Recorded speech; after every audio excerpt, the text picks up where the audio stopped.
This is the Sony Alpha 9 Mark III. It is one of the most ridiculous cameras I have ever used in my entire life. 120 photos, raw photos per second, 120 frames per second, uncropped in video, a global shutter, the availability to flash sync at literally any shutter speed. But after a full year of using this thing, is it worth the $6,000 price tag? Let's check it out.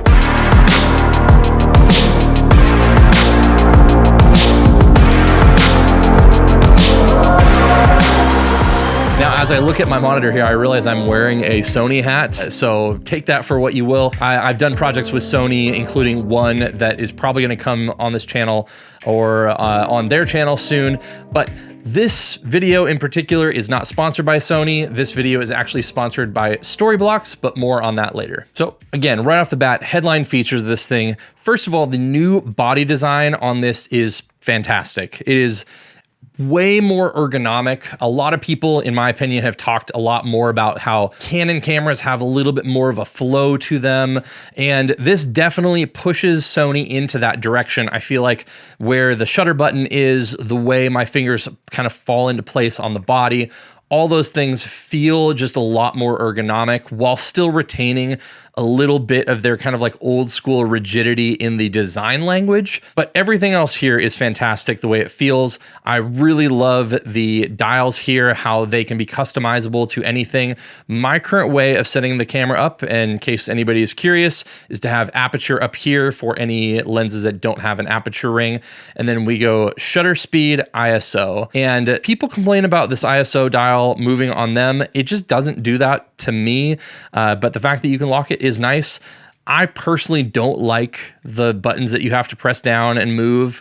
So that is one of the things that is a little bit frustrating about this little drive dial here. You can move it to the star icon and do that with another button, but I rarely have any use for that. And we'll get back to that drive dial in a bit because obviously that comes into play quite a bit with this camera. And then finally, in terms of the body, we'll just leave it pretty simple like this. This rear LCD screen is the best thing on the market. It allows you, if you want to have the camera out and do your little vloggy thing if need be. But as a photographer, I love this. I love having my screen in line in the same field of plane, whatever, as my sensor, as my lens.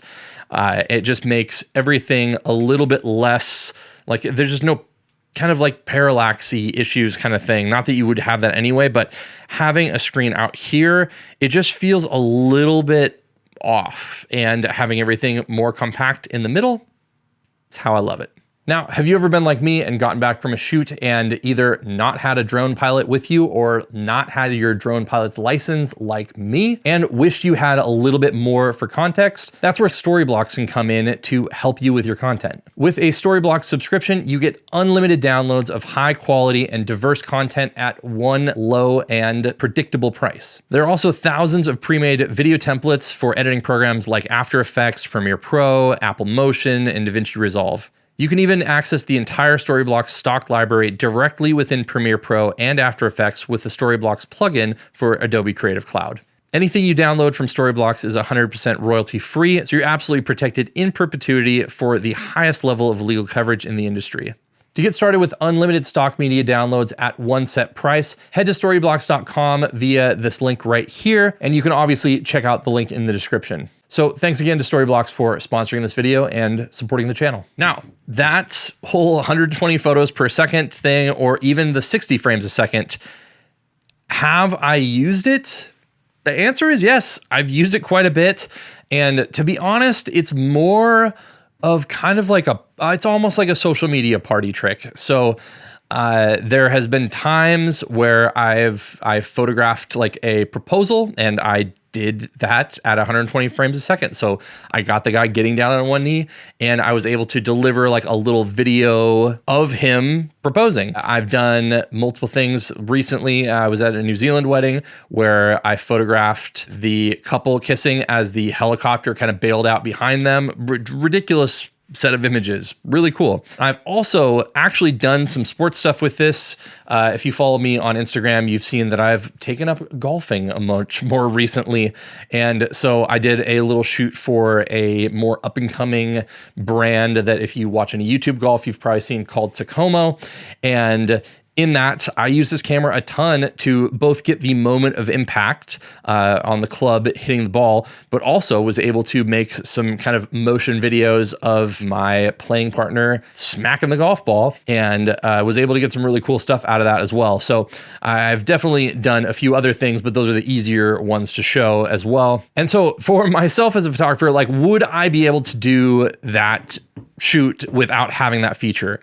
Of course. Any of the things, I would be able to do my job as a photographer without those features.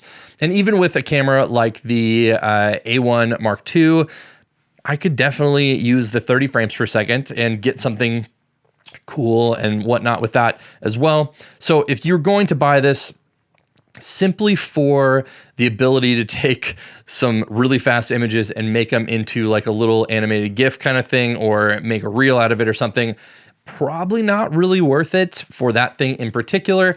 But I've sort of just considered it to be a bit of a party trick of sorts, and it has been fun. I've used it a ton, and file management's annoying. There's a lot of things that are annoying about it. But I will say again, and I will reiterate my first video that I made on this camera, if I was doing sports again, if I went back to doing NFL stuff, I would absolutely love using this camera for different instances.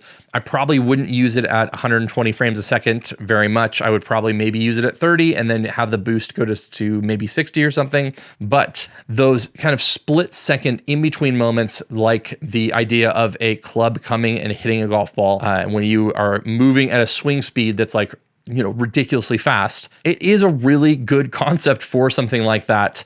And if you are doing sports, this thing is the most incredible sports camera that I've ever used. So with that, going into, I guess, autofocus, I've also never used a camera that has better autofocus than this. I haven't really noticed a big difference in the autofocus tracking or not tracking as much between this and even like my Sony a7R5. That being said, like all the modern Sony cameras with the AI chips are just incredible at autofocus. And if you are doing some portrait work, if you're doing weddings, anything like that, like it is just finding the lead eye, locking onto that lead eye. And it is a dream to use this camera in terms of autofocus. It just doesn't miss.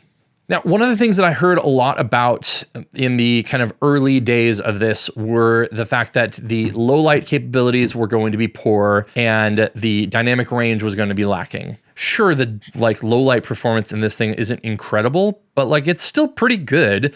And I do weddings, so I get a lot of low light situations, and it's completely usable. Like I'm not going to shoot this thing at like 25,000 ISO or anything like that. But if I need to push it to 6,400, 12,800 in a pinch, and especially with the more modern tools in Lightroom, I've found this to be a very, very capable camera in that way. The other thing being with the global shutter, the idea that it has a more limited dynamic range. Sure, the Sony a7R5 is better in dynamic range than this camera, but in practical use, seeing them side by side, even in like really dynamic situations, there was no time that I was like, oh my gosh, like the highlights are completely blown. I can't use these images at all. And even in video mode, I used it for my entire trip to Norway as my only video camera. Everything from that trip, even the most dynamic scenes, like I never felt like the dynamic range was too much or the camera was not capable of capturing the dynamic range that I was filming or photographing. And there were a lot of really dynamic scenes. So I am obsessed with having cameras with really good dynamic range,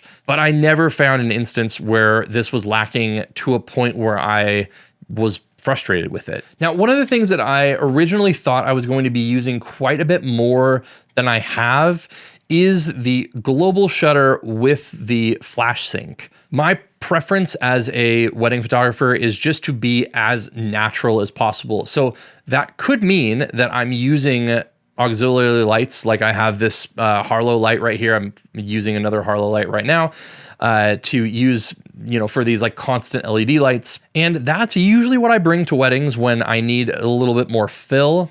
And sure, there are going to be times where I might have a spot where I need to make some quick portraits of the family or something like that, and I need to just, add a little bit of fill flash or something. But that being said, like, just in the year that I've had this, haven't run into a wedding scenario where that has been necessary.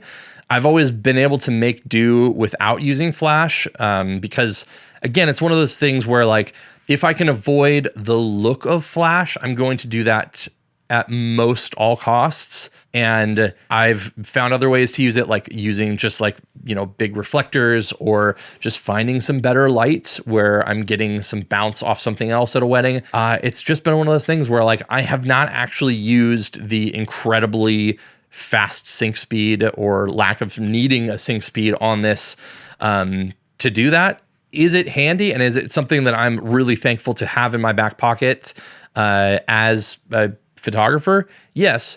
But have I actually used it in that scenario yet? I haven't needed to, thankfully. But that doesn't mean that even this year, I know that there's a couple of venues that I have coming up that, like, I'm going to be glad to have this. So it wasn't in practice as useful as I was anticipating it being, but it absolutely could be in the future. And so it's another one of those things that's really useful about this camera. I would say that all of the things about this camera in terms of photography, like, I don't need any of them. The Sony a7R5 is plenty for myself as a photographer. The thing that is really nice about this is the fact that it is just, you get all of the video modes uncropped, so you can switch seamlessly between photo and video. It's one of the main reasons I have this camera, so that when I'm out, if I have a single camera, I can just plop between the two. But the last part's just gonna be the price. It's a very expensive camera. It is the kind of like top tier. It is like their flagship model for speed, for sports, things like that. And if you aren't doing a few of those things, like if you don't need this for sports, it's probably not worth it. If you don't need it for the ability to kind of like bounce back and forth between photo and video in that same way, you probably don't need it. Do you need a global shutter? No, not really. So all that to say, is this thing worth the money? For some people, absolutely. The completely ridiculous versatility. It has every feature that I've ever really needed in a camera, and so much more than I need. It's really fun to have. There's a lot of, like, again, like little party tricks that this thing has that no other camera has. Do I need it though? No. And do I think that a lot of wedding photographers who are strictly doing video should have it? No. That are strictly doing photos should have it? No. Is it a good, or just a ridiculously good video camera and hybrid camera combined? Yeah, absolutely. And if you want a ton of flexibility in your like off-camera flash work, if that's something you're doing, again, it's amazing. And if you are doing sports and that's your thing, I have not ever used a camera better than this. And it is absolutely something that I did wish that I had something even remotely close to it when I was doing professional sports work. So let me know what you think of this thing in the comments down below. Is it something that you are either thinking about using, or do you just think it's pretty ridiculous, as I kind of agree with you on? And if you're interested in my full video on the A9 Mark III, you can check that out up here. Check out my video on the A1 Mark II up here, and I will see you in one of those videos.